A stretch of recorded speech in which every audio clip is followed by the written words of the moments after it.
بسم الله الرحمن الرحيم. واليوم عندنا اللحم لحمة نعيمي ونبي نسويها معرقة. كيف نسويها معرقة؟ خلكم معي. بصل، الثوم طبعا حسب الرغبة، وحبحر برضو حسب الرغبة، لكن البصل ضروري بهالطبخة دي.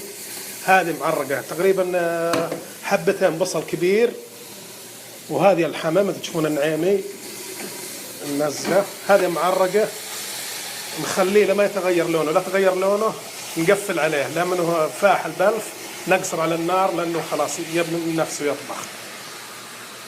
متابعين، ما حطينا زيت ولا حطينا ملح ولا بهارات ولا شيء، نبدو نغطيه.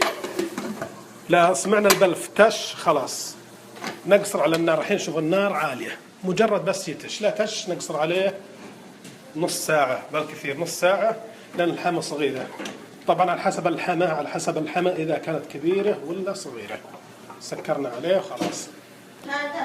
قطعنا قطعة صغيرة من الخلع اللي هو الشحم، وخلعناه ونحط عليها البصل. بنستعمله كشنة، هذه كشنة الرز.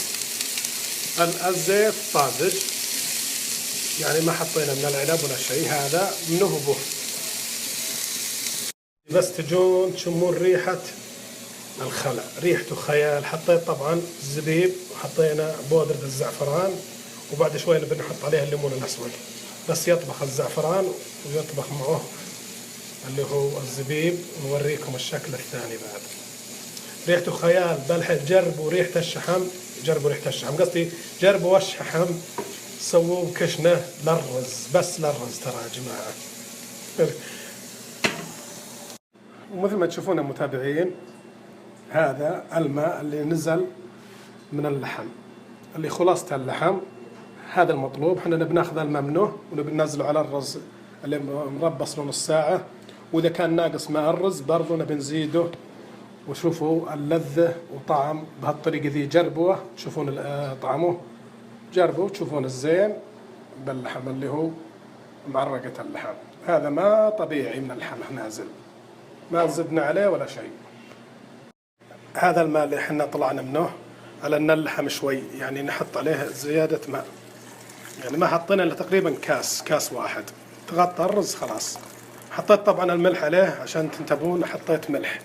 نبي الرز لونه ابيض، ما نبي اي شيء عليه، وبحط شوي بهارات عليه. وهذا عشان يتغير لون اللحم حطيت معجون طماط وحطيت الملح عليه، وبقصر عليه برضو على نار هادية جدا لانه طابخ وقاضي. ومثل ما تشوفون المتابعين، حطينا بهارات على اللحم، وحطينا المعجون والملح. وهذا الرز حطينا شوي، يعني تقريبا ملعقة صغيرة حقت الشاي بس. سلامتكم. نزلنا الكشنة على الرز ونسكر عليه بالطريقة دي بالقصدير، ونخليه 10 دقائق.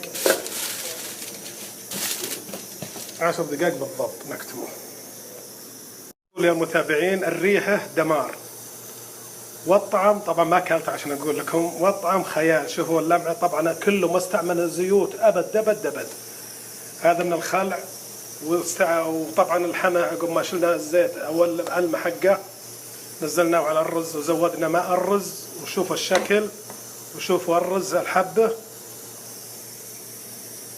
طويله ممتاز. اغلب المتابعين يقولون ليش ما تزود سناب؟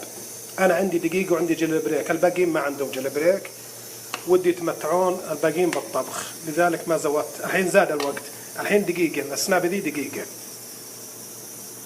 مثل ما تشوفون المتابعين، هذا عشان نخلص. والحمى خيال، مثل ما قلت لكم دمار شامل، ريحة الرز والحمى ما شاء الله لا إله إلا الله. هذا الحمى طبعا نعيمي صغير. جربوا الطريقة معرقة اللحم، ما راح تخسرون، تذوقون لذة وطعم بشكل ما ينتصور. ولا تحطون على أي إضافات إلا بآخر شيء إذا ترغبون أنتم بعد.